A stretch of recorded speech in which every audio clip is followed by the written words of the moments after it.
Hi, everybody. Welcome to City Girls Pod. And this is the show where we like to talk about all things Sex in the City. And we are finishing up our recap of season 1 of the Carrie Diaries today. And can you believe it? We're through season 1. It is such a good show. I'm sad that we only have one more season to go. I know. And I was thinking about it, like how many podcasting duos can say that they have covered as many different seasons of television as we have?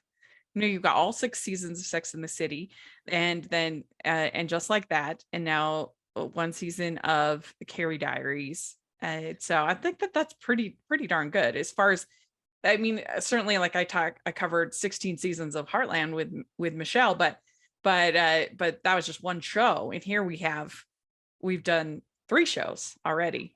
We're doing the entire canon, and I think when And Just Like That comes out, we're gonna have a lot to talk about. Oh my gosh, I meant to text you. Last night I got Fat Witch brownies. Oh, you did? And I was like, I wish Rachel was here. Oh, I wish I was there too. Next time you're here. But yes. It looks like we're gonna have some interesting stuff with Aiden and Carrie. So I think you and I are gonna have a lot to debrief on. I know. I wish they would tell us when that's starting, make an announcement, because just help us out with our planning. Yeah, when is Lipstick Jungle happening? Before that, after that? We've got a plan. HBO Max. Yeah, because we're thinking of doing Lipstick Jungle and then Kashmir Mafia, which were both created by creators of they're both basically copycat shows. We thought it would be fun to like figure out why they maybe didn't work or weren't renewed and stuff like that. So anyway, we're talking about episode 12 is our first one that we're talking about, A First Time for Everything. And it's Carrie's quest for the perfect night with Sebastian only makes things worse. Dora turns to Donna LaDonna for advice about her budding love life. So overall, what do you think about this episode? I loved getting to see like the scene with Donna LaDonna and Dora. I thought it was fun. Rachel, you and I have talked about how it's interesting to see characters who wouldn't normally interact. Yeah. I also loved seeing Carrie just be overwhelmed with her love for Sebastian, but then we see how her brain plays tricks on her. We also see how Sebastian is not great at being forthcoming with his feelings and how that sends us into problems. And even later on in Sex in the City, we see that Carrie's in these relationships where the guy gets all brooding and angry and doesn't express himself. So that was set up for her even when she was very young. Yeah, I mean, I can see what you're saying, but I also think that in a lot of ways, Sebastian is better at expressing his feelings than Carrie. I mean, he's the one that first says, I love you. He's the one that's trying to get her to talk and to, make this commitment and everything like that. And she's the one that's definitely overanalyzing it. She's definitely, and they say, trying to make everything perfect, but also she's pretty judgmental, I think. Judgmental of him, judgmental, like always coming to the worst conclusion about what his motives might be or why he might be doing this. Very quick to say, well, let's break up. I feel like for a character. She jumped to that. Yeah.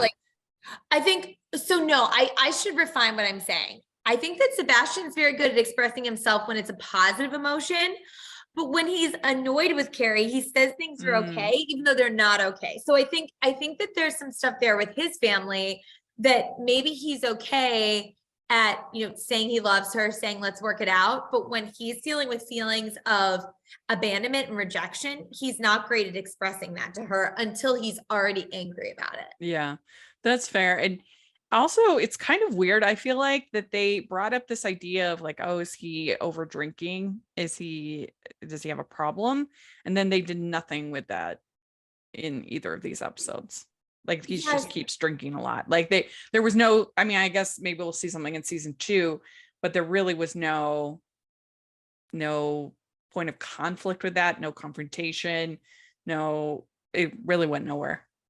Yeah, and let me point out that this isn't a guy who's like having a Miller Lite. Like he's downing hard liquor. And it's something that we should probably at his age and the rate that he's drinking be concerned about. Yeah. Yeah, especially if he's going to be the one driving in most scenes, it seems like.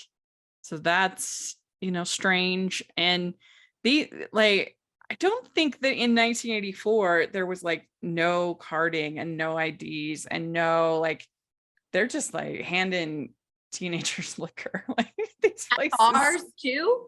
Yeah. Like, yeah. I mean, New York is some kind of lawless place, Wild West, at baby. this time. Yeah. I do think that they did a really good job, particularly in this episode, like we talked about before, of showcasing 80s fashion through the lens of 2010.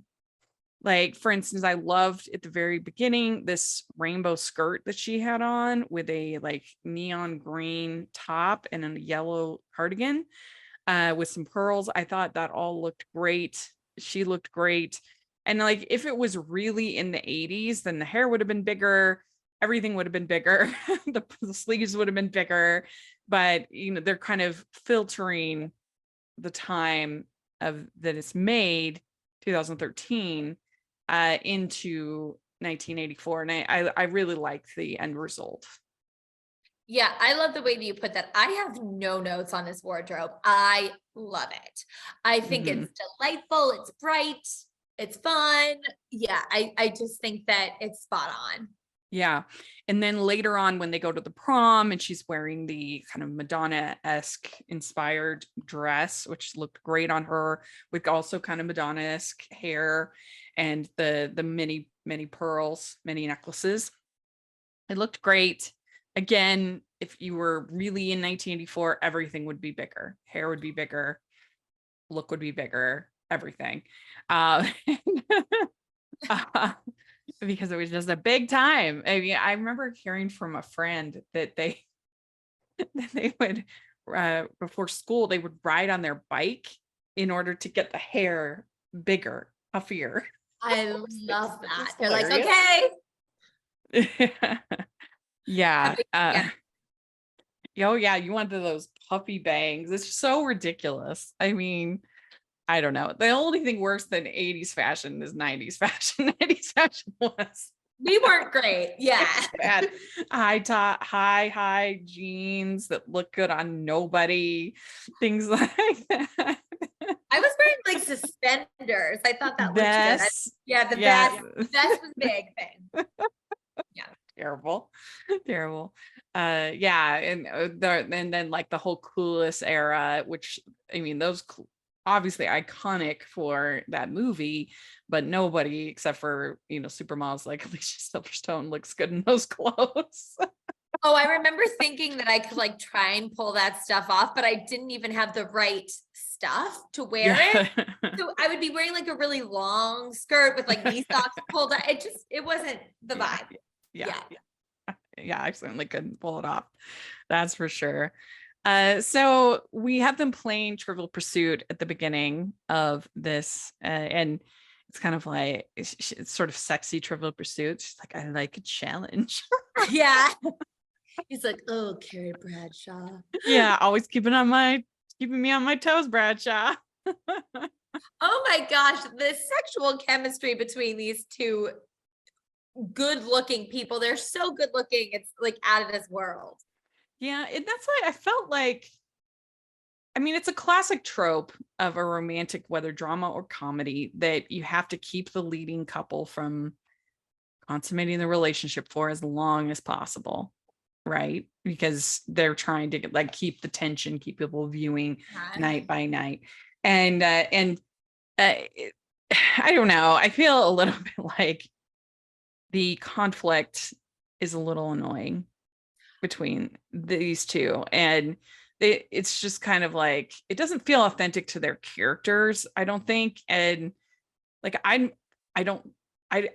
like the fact that you have teen characters that aren't like quick to hop into bed together, in a show like this. I like that, but I guess I don't know, the conflict and especially making them break up and break up again and break up again. I'm kind of like, I don't think that really makes sense for their characters.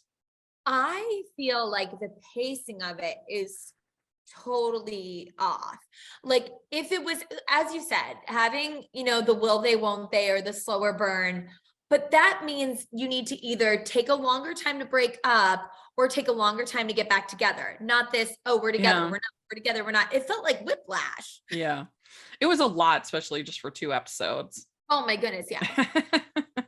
Like I was surprised that they broke up so quickly and they got back together so quickly. The only thing that I was thinking is that, like, I guess in some ways, being a teenager, all those emotions are heightened and you don't know how to deal with conflict. So you're kind of like, oh, we'll just break up. And I sort of had space for that, but it's too much in a 2-episode arc like this. Yeah, I agree. Ho, ho, ho. We'd like to take a second and thank our sponsor for this episode of the podcast. It's the Hallmarkies Patreon. Do you love Hallmarkies podcast, especially at Christmas? Do you enjoy the holiday previews, recaps, interviews, and bonus episodes? If the answer is yes, please consider supporting the Hallmarkies Patreon. We need your help to do what we do both during the Christmas season and all year round. But not only do you help a podcast led by strong, independent women by becoming a Patreon, you get to become a part of the Hallmarkies family. Starting at only $2 a month as a patron, you will have access to our Facebook Patreon group where we talk about the movies, shows, and more all year. We also have many monthly patron watch-alongs with guests like Lacey Chabert, Natalie Hall, Paul Campbell, Mary Lou Henner, and more, giving their behind-the-scenes details of their films.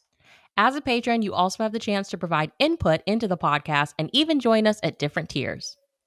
So this Christmas season, spread some cheer to the Hallmarkies Patreon and become a member today. You won't regret it. Go to patreon.com/Hallmarkies to learn more. That's patreon.com/Hallmarkies. And so then we also have the dad. He is going to the gym a lot. That was a funny euphemism. But yeah, the euphemism for spending time with yoga lady. I don't know her name. Did you catch her name? I think it's funny to call her the gym. No, not that the gym. Yeah. Yeah, going to the gym. I think it's Deb. I think her name is Deb. Okay, Deb. I just called her lady. Yeah. I was like, Dad. I don't even know the dad's name. I just said dad schedules nightcap with lady. Yeah. In my notes. I didn't like how he handled some of these situations. I mean, like, I think that obviously he's figuring it out, but when he was sort of shaming her, I thought that was very unkind. Yeah, I mean, I can understand why he's kind of upset that she didn't tell him that her son was there. I would think he would say that. I mean, I would think that he would know that her son was in the house. Like, I mean, this is just like a completely quiet child who needs no care of any kind. I mean, what? Didn't she need to like put him to bed or? Yeah. I mean, I do think that you're right. She should have given a heads up that he was in the house, but I think the way he reacted that was so combative was upsetting. Especially because also it's weird for her. Like, she didn't yell at him for being like, oh my gosh, you saw him. Like, why did you go out there with no clothes on? Yeah. I mean, again, if I knew that my son was there, I probably would tell my partner that, like, just tell him. Why? I don't know why you would keep that a secret. Yeah. Yeah. That doesn't make any sense. It's not like he's not going to want to be with you. Yeah. I guess that was probably her worry, but I don't know. I just would think it, first of all, I would think he would just know because children make noises and children like have to be put to bed and need, drinks and need help. Like they're just not like, I don't know. But I'm not feeling this relationship. I'm not feeling the chemistry. And I understand why, particularly in the next episode, he wants to keep it a secret from the girls. I can understand that. But I always feel like it's always going to be better when people hear truths from you rather than hearing them from some random person, because then they're going to feel like, well, not only is the conflict that you were worried about is real, but also I had to hear it from, granny gossip. Yeah. And not from you. Like, Yeah. And I was reading this article about how family secrets, and how even if you don't know that there's a secret, you can feel it. Like it actually like works its way into interactions, and people will feel like something is off. And I think that's what we see with Carrie and Dorrit. Like they know something is up with their dad. They just don't know what it is. Yeah, because he obviously doesn't go to the gym that much. And so I don't know. It just, especially Carrie, who's almost an adult. She's getting ready to go off to college. She wants to spend the whole summer alone, basically, in the city. So I don't know. There's just a point where, again, even if it's uncomfortable, I would still rather have that news coming from me rather than somebody else. Definitely. And I know that it's tricky because his wife passed away, and of course everyone's still grieving, but I think you're right. I think he just has to find a way to manage that conversation. Yeah. So then we have Dorrit meeting up with, I forget his name. I just called him Record Guy in my notes. Yeah. I think his name is Noah. Maybe is this Noah? I don't know him his Record name. Guy in my head too. Record Guy. Okay, good. So she meets with Record Guy, and he says, I think the best kind of rebellion is when people don't even realize it's rebelling. I thought that was pretty good. What do you think of Record Guy? You think he's cute? I think he's cute. I think he's really kind. I think that it is an interesting age gap that I hope he's 17, because I know Dorrit's 15. So I hope he's not 18. Did they say in the next episode how old he is? I'm looking. He's older than Carrie and Sebastian. Oh, he is. Or he's the same age. Actually, I can't remember, because I know Sebastian knows him from his private school. So I guess maybe he's their age. So it's fine. I do think they have a lot of chemistry, and I think he really genuinely cares about her. And it's amazing that Dorrit can find someone to connect with in this way, because I think she's profoundly lonely. Yeah. I mean, and it's good because then you don't have her just being the sullen, miserable teen, which I hate. Yes. And yeah, I mean, I think it's pretty cute. I like that they're at least trying, I guess, with them to every other relationship that has this age gap in the show, they don't even really address it. I guess at least they're kind of talking about it, and he's not like pushing her to do more than she's comfortable with, which I appreciated. And then we have her talking to Donna, and Donna says that relationships are about taking control or giving control. And I do think that that is very good advice. That, like, when are you going to take a back seat? I mean, we were just talking about how they're sheep and shepherds, and it is true that certain people are just, they are leaders, and you should just move out of the way and let them plan things, because it'll be better off. Everybody will be happier. Yes. But obviously you don't want like a dominating relationship. You don't want a controlling relationship. So it's about, I think it's a really good advice, actually, that like any relationship, whether it's a romantic relationship or a working relationship or whatever, is about when do you take a back seat, when do you take control, giving and receiving of power is like, that's it. I also thought that this scene was so well acted by Donna.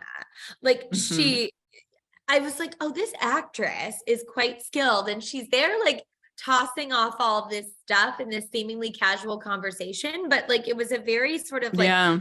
wee little monologue, but also like telling Dort to like maintain her power. And Yeah. also like the moment where she's like, and be careful, we don't need any more curly haired weirdos running around this town. It's like she's also like cautioning her and looking out for her at the same Yeah, time.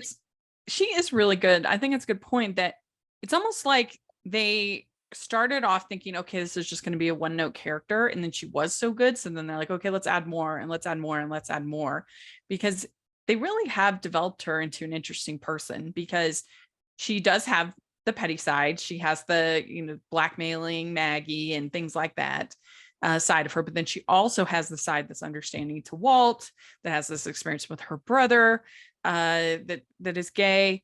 And here she's talking to Dorrit. She kind of had this moment where Carrie gives her the purse, and they have kind of reconciliation, a moment. So it is an interesting character for just a few episodes, how much she's come around. Yeah. And I'm glad that they're writing to her strengths, that she's Yeah. really a good actor and they're using it. Yeah. Yeah. And so then they show this, like I was saying, they show at this party that so Sebastian is not on the list for the VIP section. And so Carrie's very upset about it. He doesn't care. She's upset. She's trying to find Larissa. She's trying to figure it out. And then he starts just pounding away the scotch. And that's why I was surprised again that wasn't more, never really came to a head. It was just sort of there. Yeah. And like, I thought they were going to have like an intervention or something at some point, or like acknowledge it, but the show never really did. even So a far. casual acknowledgement, like Carrie says something like, whoa, slow down. Yeah. Like that's a lot, like some sort of, acknowledgement of that. Mhm. And it's a weird dynamic because Carrie is very motivated, and I like seeing her go after what she wants. And I want Sebastian to support her in that, but it seems like it's difficult for him to realize that some of this stuff is her trying to make a career for herself. And I don't think Carrie's like flirty with other people or anything like that. And I get that it was supposed to be a special night for them, but I guess it's almost like, well, are they a good fit if they can't get on the same page with this stuff? Like, he was fine with it until she kind of made the whole thing about her, and he says that you're being selfish. And I think that I can understand the frustration about that. Like, he wants to be just like the cool guy, but it's weird because she wants him to be more than that, but then also wants him to be the cool guy, I feel like.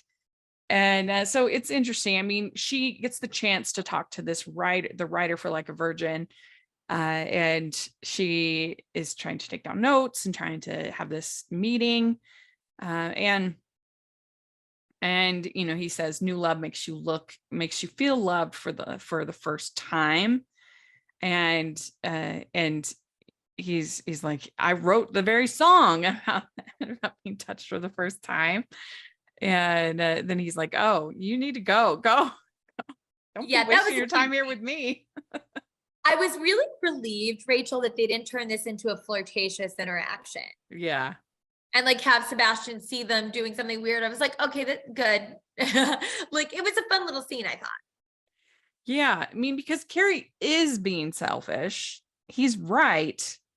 But that doesn't mean it's necessarily wrong. I mean, we have to at a certain point be self-interested, especially if you're going to have a career like freelance journalism, freelance anything. If you have to be hustling all the time, like the most recent Godzilla movie wasn't like the greatest, but there was a character in that movie that I forget the actor that was a podcaster in like emergency podcasting, whatever.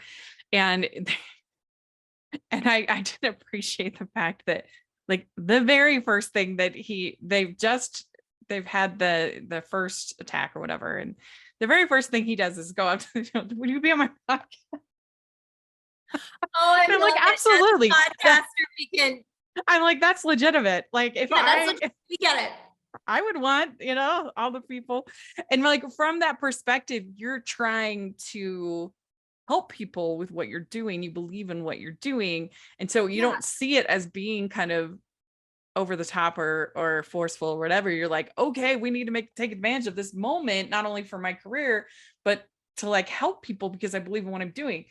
Anyway, and so I thought that was really, I was like, they really nailed this podcaster in this movie. I always like when I see podcasters on shows, like most of the time it's terrible.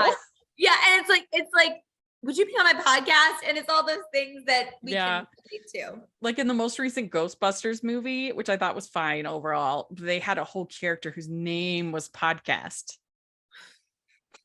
It was a little kid, but still. It's like, okay, that's a little much. Oh, yeah. Like, we get it. Yeah.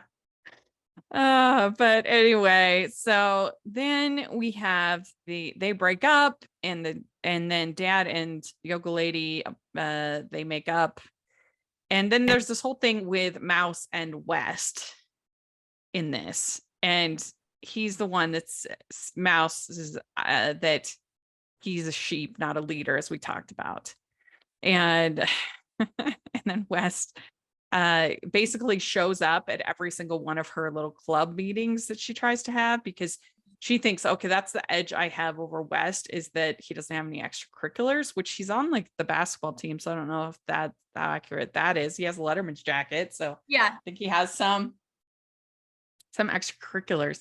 But he basically shows up at every single one of her little things, including like boxing candy bars for the poor or something. I was like, what is that? Whatever that is.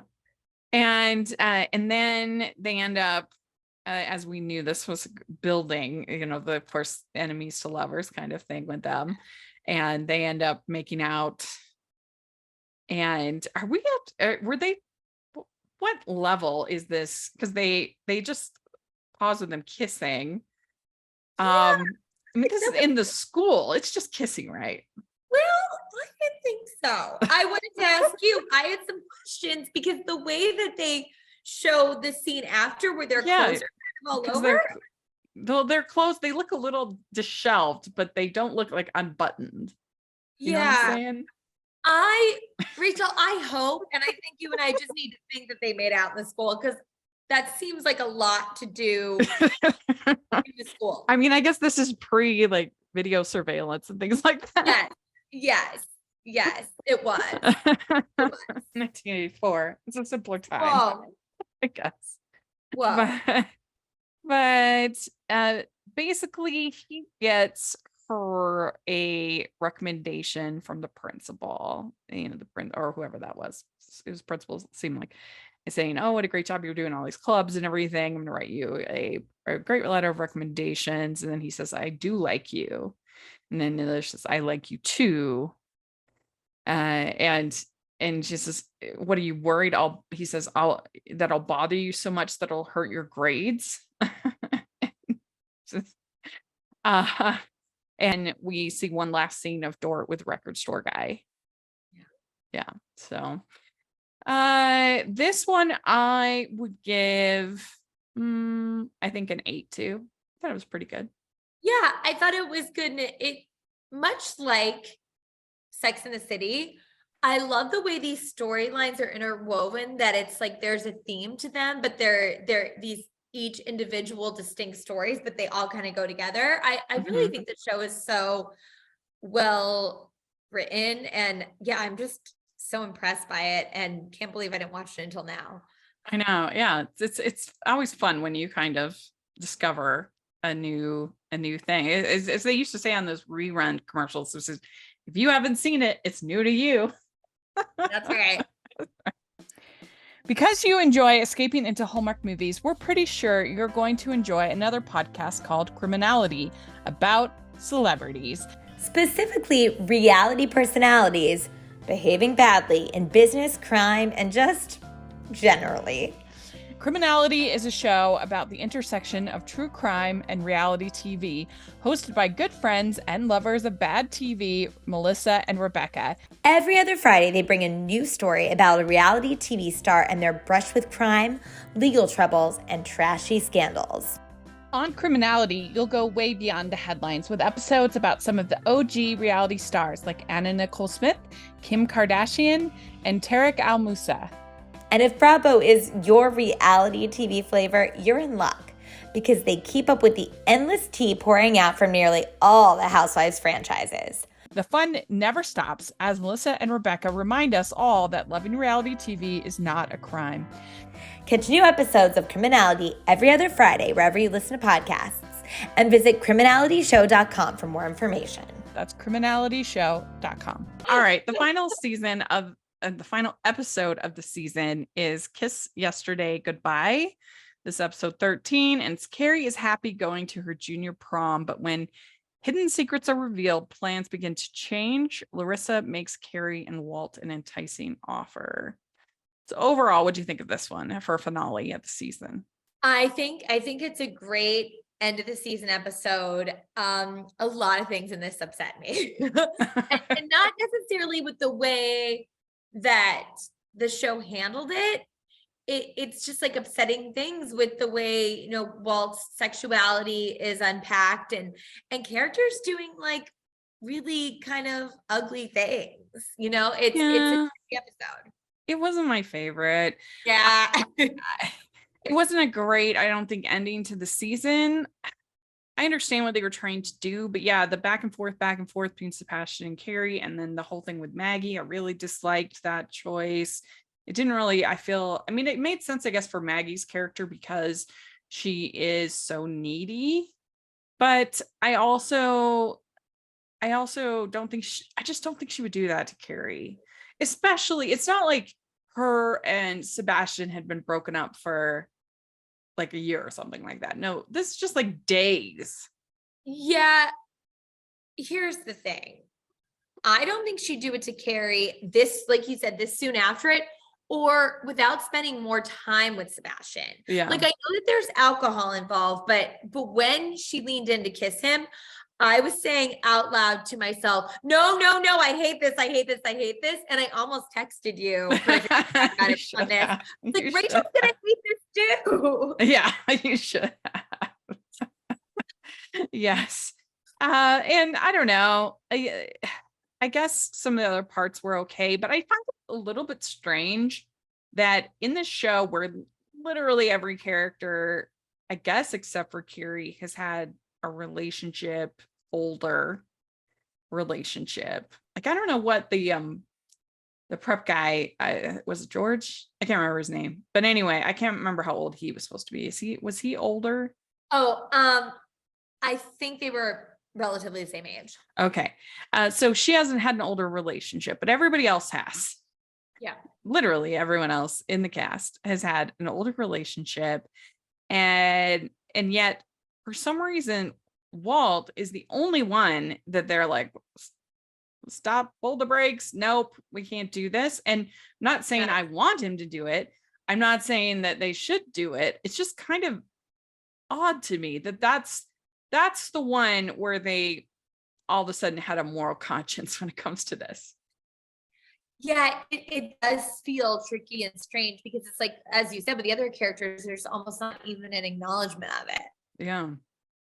It's like, I guess a gay relationship is the one relationship where they want him to be more careful, I guess, or where there's sort of more moral weight behind the relationship. I'm not exactly sure why. I mean, I think that I don't know. I mean, I just don't understand what made them do that where they didn't do it for the others. Yeah. And interestingly enough, I actually feel like, they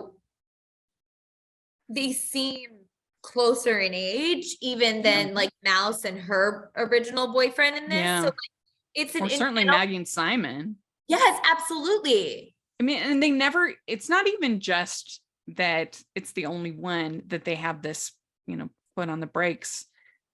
it's the only one where they really even question it. Like there was never a moment between what's his name and Mouse's in that relationship where they even really talked about it. No. And power dynamics between men and women in those instances are sometimes even, I feel like, are in some ways more problematic even. And so, yeah. Well, yeah, because there's the potential for like pregnancy and things like that, which isn't the case in a gay relationship. Yeah. You know, there were certain, especially in 1984. I mean, there was lots of other risks. Yeah. Yeah, sure. But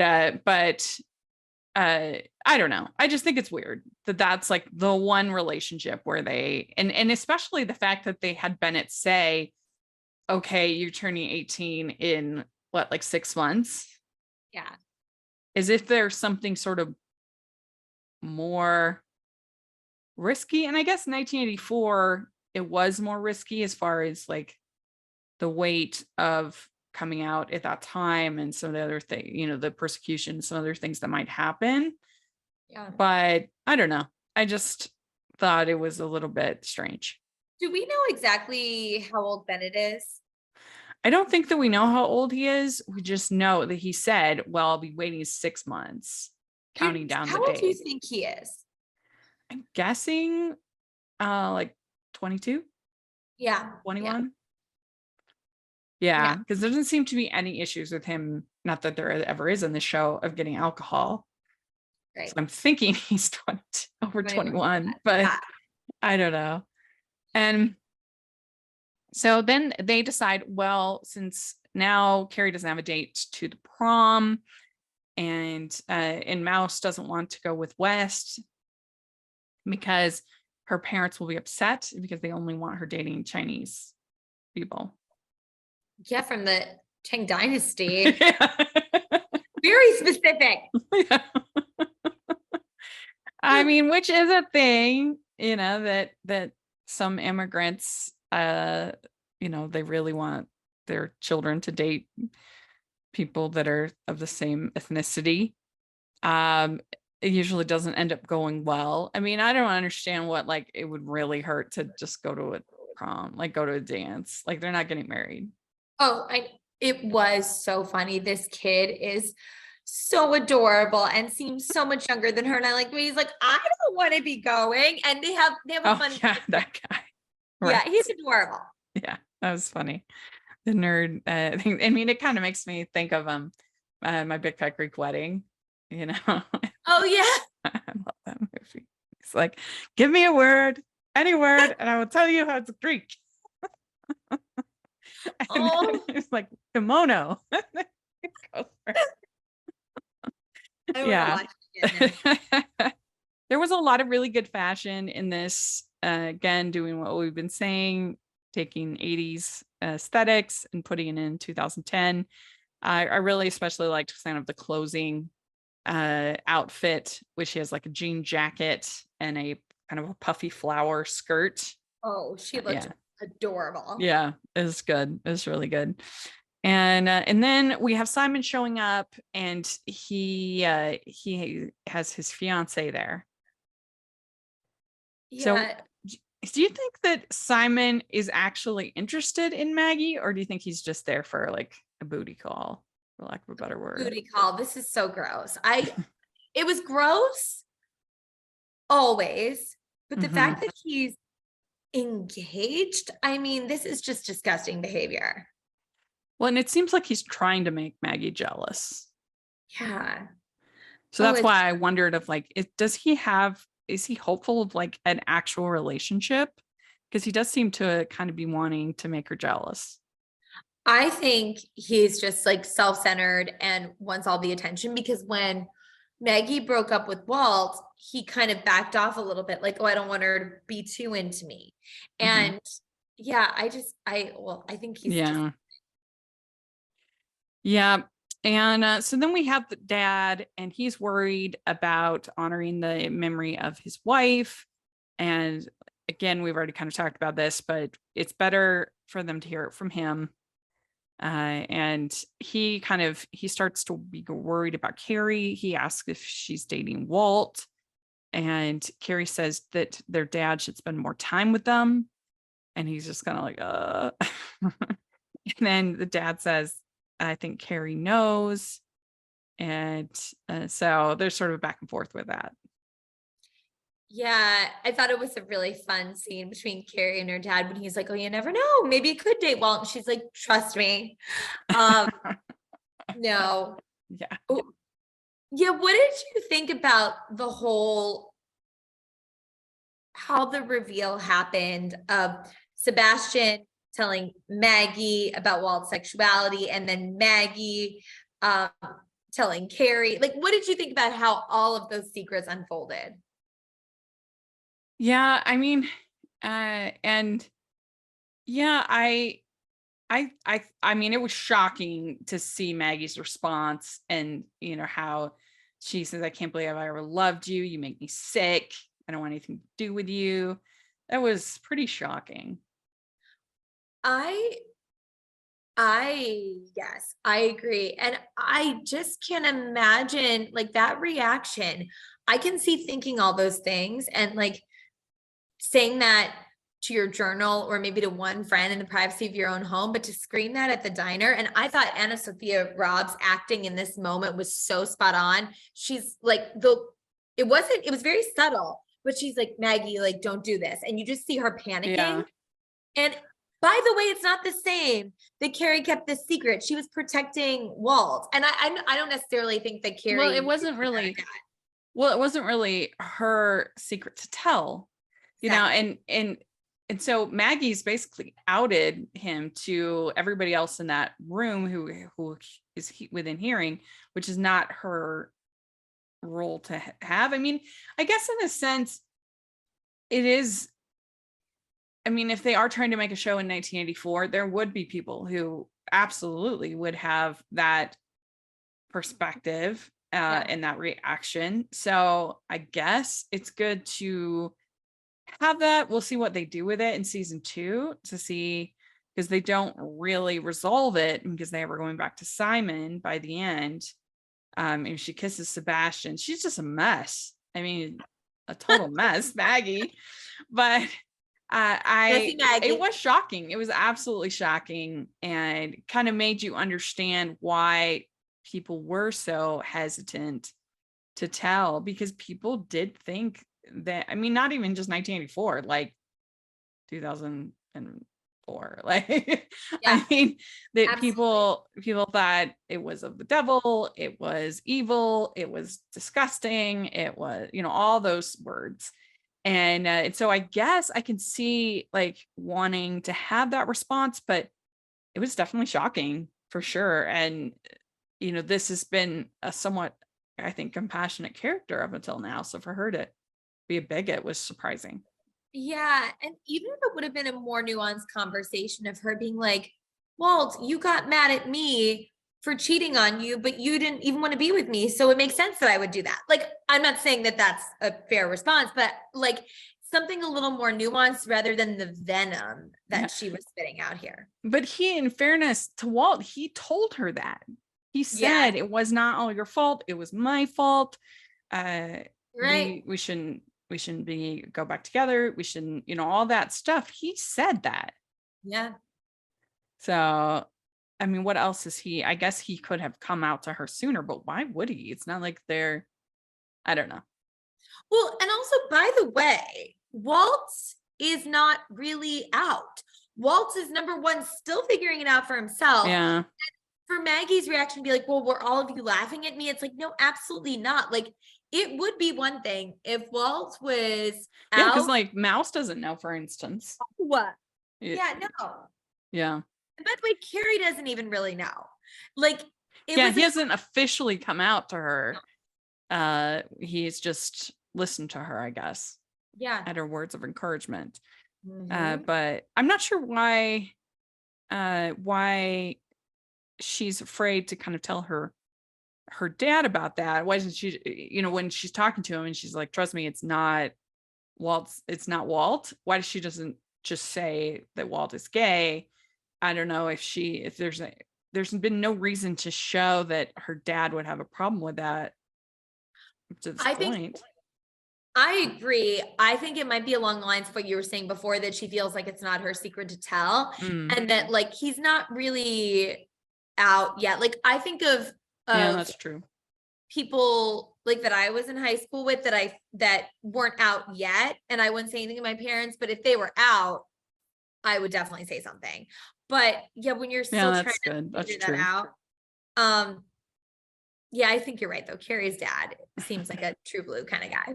Well, yeah. And so then Bennett and Walt talk, and this is where we get the whole thing of like, wait 6 months until you're 18. I feel like I'd be taking advantage of you. Because Walt tries to kiss him. And I mean, that response from Bennett does make more sense when you think of 1984 and what was happening in 1984 was like the peak of the AIDS crisis, and when they still weren't getting any attention. Not that they ever got the attention they deserved or should have. If you want to see a really good movie, there's a really good documentary called How to Survive a Plague, that's all about the AIDS crisis, and it's really good. But that, it was just treated as like this gay problem, and not talked about seriously, which, I mean, it's outrageous. But anyway, in 1984 was sort of it was like the peak time, when things were just building and building and building, and so many people were losing their lives, and it was horrible. And so I can understand from that perspective why he might be like, let's be extra careful. Right. Right. But anyway, and he does tell Walt, he said, be prepared for what you're going to experience. It's going to be hard, which is true. And it is there's no question. Yeah, no question. And yeah, it is nice that he has this relationship. I mean, I think I said in another episode, I hope it veers more towards like a friendship mentorship, but I do think it's really important to have this perspective in the show. Yeah. So we also find out about Larissa, that she is what did they say, Ghanaian princess? Of course she is. She's like, I had to leave. I had to go. Makes sense. Yeah. But basically, like, you take what you were brought up with, and the good, and you leave the bad, is kind of her perspective. And then we have Sebastian and Maggie having a kiss. And I hated that. That was terrible. And I don't think either of them would do that. I don't know. It was felt like conflict for conflict's sake, as opposed to authentic to the characters. Especially when he goes in for that second kiss. Like, I think her kissing him, I still don't think, but okay, maybe she's drunk. We know how Maggie is. But then when she kisses him, I think his first reaction, which was like, what? I just wish she would have been like, whoa, not feeling it or something like that. Like, what are you doing? Now, I do want to make sure, and I wanted to ask you, it was just a kiss, right? Yeah, they never showed them leaving the bar or, at his house or Carrie sees him later that night. So, yeah. Yeah, so then Carrie comes over, and he and they don't have sex. They just cuddle, I guess. Which I guess was the right move for Sebastian, because he had this secret. But I don't know. I feel like it doesn't really feel authentic that Carrie would just be like, okay. I feel like she would be like, what's going on? What are you telling me? Something. For her to just be like, okay, I guess that's what we're doing. Yeah, I agree that Carrie, I think, would have pressed on that, especially since she is such, I don't mean that she's crazy. That wasn't my crazy. It's like she thinks a lot. Yeah. For anyone watching on YouTube, that I was making the crazy face. In case she just overanalyzes it. Overanalyzing. Yes. Yeah. I think I can relate to Carrie. But as far as Sebastian's behavior, I thought it made sense, and also shows what a stand-up guy he is, because he's like, whoa, I don't know how to handle this in this moment.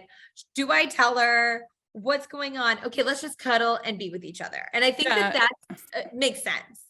Yeah, I do agree with that. Like, from Sebastian's side, it's it actually is a gentlemanly Mhm. thing. If he knew that he'd had this kiss and with her friend, and I mean, I think that then you have to, uh, that is as opposed to just like following urges, and not like he's trying to have like a real relationship with Carrie.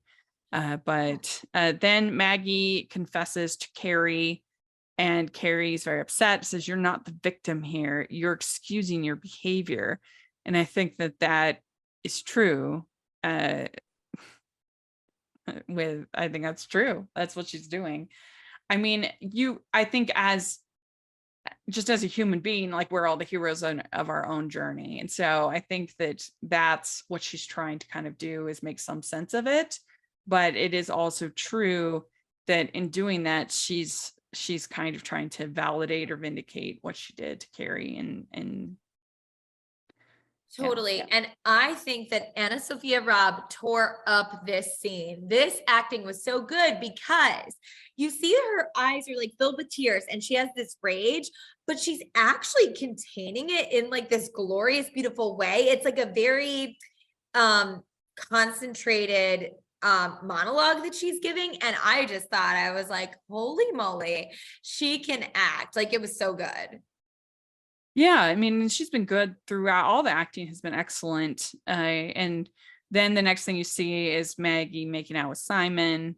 That's kind of one of the last images of the episode. We Yeah. also have Dorrit, that she's going to prom with record store guy. And Okay. I don't know. I felt like it was a little much for her age and everything, for him to like be putting petals on the bed. I don't know. It's just like a little awkward for somebody so young. But he was trying to make it nice and memorable, sweet. And she does say at the end that she's I love him and he loves me. So she's really fallen for this guy. It was really special to see Dorrit talk about how she didn't even cry when her mom passed away, but she was crying with record store guy And he because like puts the brakes on then. He's like, "Oh, yeah, whoa, you're crying. Okay." Which I was glad for. He wasn't gonna totally. like push her. We'd like to take a second and thank our sponsor for this episode of the podcast. It's the Hallmarkies merch store. Are you looking for that perfect gift for the postable, Hardy, or Hallmarky in your life? What about getting that t-shirt or hoodie that will help you stand out at your next holiday party? Now is the time to check out the Hallmarkies merch store. Full of festive designs by artists like Jessica Miller, Carrie from Hallmark Comics, and more. You can even have more than just shirts, but totes, cell phone cases, notebooks, mugs, and more. And it isn't just Hallmark. We have designs for Anna Green Gables, Man from Snowy River, The Nanny, and more. Every purchase at the merch store goes to help support the podcast and allows us to make the great content you know and love. There are frequent sales, so go to tpublic.com/stores/hallmarkies or see the link in the description. That's tpublic.com/stores/hallmarkies. Then when she said that it's because she was so happy that she can't contain it, she's actually feeling things. It's like, okay, maybe this relationship is good for her. And you see that she's also able to be there for Carrie. And even what she says to Sebastian, like, I don't know what's going on between you guys, but I know you'll work it out. It's like she just has more love to give now. But it did make me sad, Rachel, that she was talking about how she was hiding in her room for like 9 hours and even her family didn't check on her. It's like, I know every family deals with grief in a different way, but she definitely is lonely. Yeah. I mean, and it feels like with only, I guess for me, with like a big family, it's like, how could somebody with, it's just two, you don't like to the dad, like you only have two to look out for. My mom had 6. Like, perspective here. Okay. I don't know. I would think that you could keep track of 2. Fine. Yeah. And you also wonder, it's like, what is in people's heads? Like, did they think that she wanted that space and wanted to be left alone? Like, there's so many interesting dynamics in families that we make a lot of assumptions and stuff, but it did make me sad for her. So I'm glad that she's connecting with him. Yeah. Well, then we also have, so like you said, the mouse is going with this nerd, but her parents want her to go with to prom.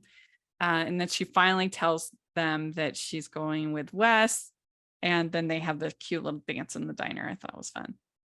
Yeah, I liked the reveal that they're not really from Chinese royal lineage, that Yeah, it's that was actually funny. peasants and farmers, which I think is great too. But like Mouse is like, I'm sorry, I've been giving up my dating life for this.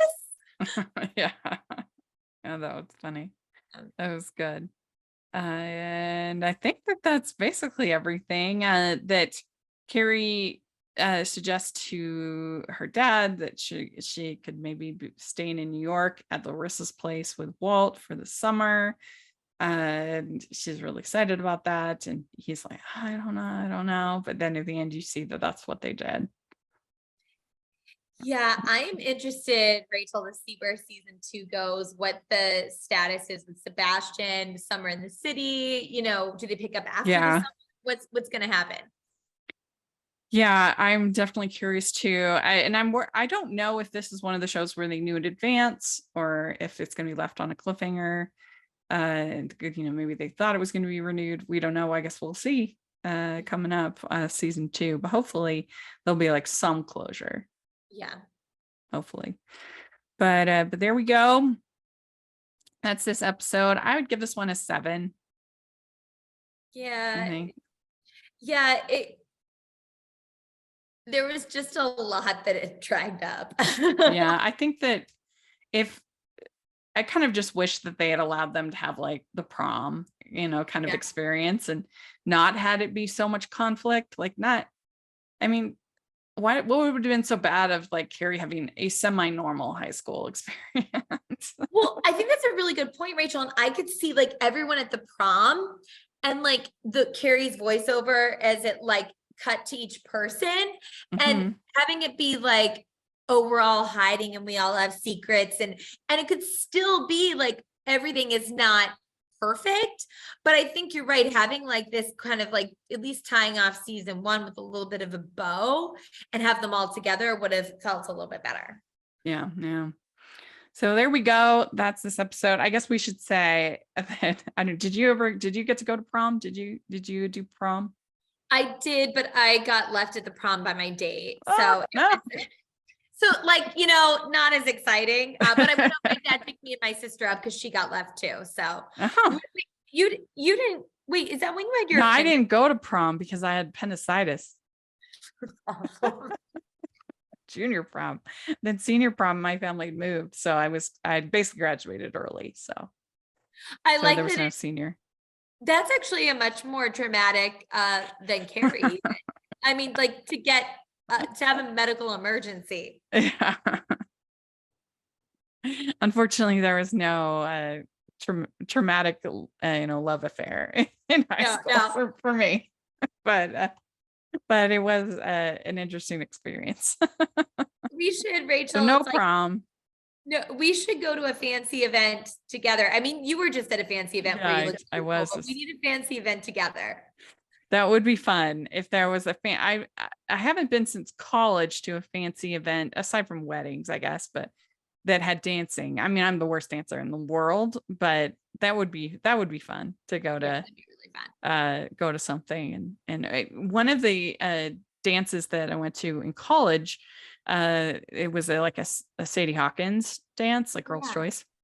And what we had all done is we had all set each other up. It was pretty fun. And so the morning of the dance, we all showed up with corresponding items. Like somebody would have milk and somebody would have cereal, and then we all had brunch together. And that's adorable. Yeah, so you'd find out who your date was by who had the corresponding item. And that was fun. And so then what they did that night, and this was all organized by the guys, is they picked a word in the song, in songs like, they didn't do love because that would be too many, but heart or something like that. And every time that word was sung, you switched partners, dance partners. And so that way it was such a fun idea because there was just a chance you got to like talk to everybody and yeah, because I love this. It was super fun. Yeah, it was really, really fun. And that was the winter formal I guess, dance. I love that the guys made it so nice. Yeah, they were great. And this was before most of them went on missions for our church. And so they were, trying to not like make these big commitments, right? So it's just dating for fun, which is really what you should be doing when you're 18 anyway. And so that's kind of part of the reason why it was really casual. Like people weren't trying not to pair up too much. Well, that's nice because it kind of takes all the pressure out of it. Yeah. So it was just fun. So I love that. that was a good time. And I went to homecoming and winter formal in high school. My date for homecoming was named James Millette. We're still friends. We still chat occasionally on Facebook. And he was great. He got his mom's Volkswagen. He was very excited about it. Okay. Yeah. And I actually asked him to homecoming. We had aquatics class, lifeguarding class together. And we would just talk. And I just knew that he was never going to ask me. And again, I'm not somebody who just waits. I get it done. In the analogy, I'm the shepherd. Not that he's a shepherd. And if you but need nevertheless. And so we were walking through the hallway one day, and I was like, "So, what are you doing for homecoming? Do you have any plans?" He was like, I don't know, but I'll check. I'll let you know. And so then I don't know if it had been a week. It had been like a little bit of time, and I was just kind of like, so did you check your calendar? What are we doing here? Yeah. And he was like, oh yeah. And like, I can even drive. I can drive my mom's Volkswagen. I love that he checked about the Volkswagen. Yeah, it was really cute. And then he took me to there was an Italian restaurant in Frederick, and he took me to Italian food, and then we had a great time. It was really fun.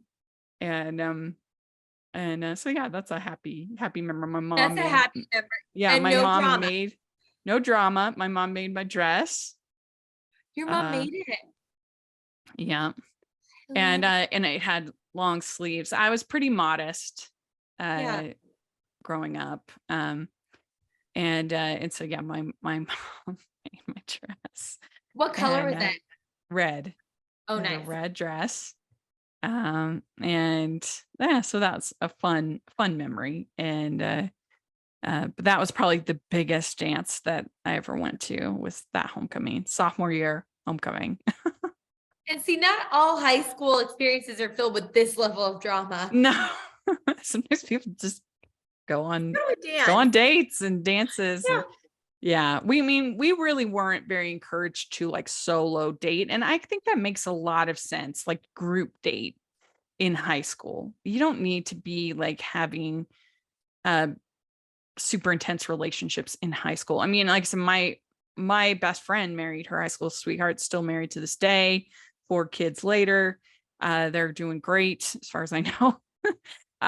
They're still married. So yeah, that's impressive. So it does happen, but I think I told you that at the library they had a teens "Are you down with love? Or do you hate Valentine's Day" thing the other day. I'm just like, really? Why do we hate love already? Yeah. Why can they already be jaded? They're poor little teens. Please be jaded already. Or like, I love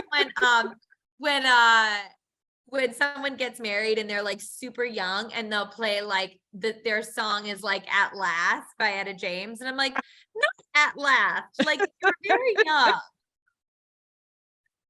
Oh, funny. Well, anyway, let us know your prom experiences in the comments. We'd love to hear, or even see photos if you want to share them on Instagram or on Twitter. I'll try to find, I'm not sure where it is. It could be way in my storage, but I'll try to find a picture from homecoming. But anyway, if you have prom pictures or experiences, you share them in the comments or on Twitter or Instagram. And we're at City Girls Pod on Twitter. And of course, Hallmarkies Pod, Hallmarkies Podcast. And Jax, where can people find you? At Jacqueline C. Tweets on Twitter and Jacqueline Collier on Instagram. And you can find me at Rachel's Reviews, all of our social media, iTunes, YouTube, and on Rotten Tomatoes. So check that out. And if you're listening on iTunes, please leave your ratings and reviews. That really helps us a lot. And if you are watching YouTube, please give the video a thumbs up and subscribe to the channel. We appreciate that so much. We also have the Patreon group, which we have our next watch along is coming up on the 11th with Catherine Davis. We're going to be watching Christmas on Fifth Avenue and hearing all the behind the scenes. That's one of my all-time favorite Christmas TV movies. So it's going to be super fun. You definitely want to be there for that on the 11th. So sign up for the Patreon. We also have the merch store. You can get City Girls Pod merch and lots of other fun stuff. So take a look. And thanks so much, Jax. Thanks for doing City Girls Pod, Carrie Diaries Season 1. We're done. We did it. Yeah. We'll talk to y'all later. Bye.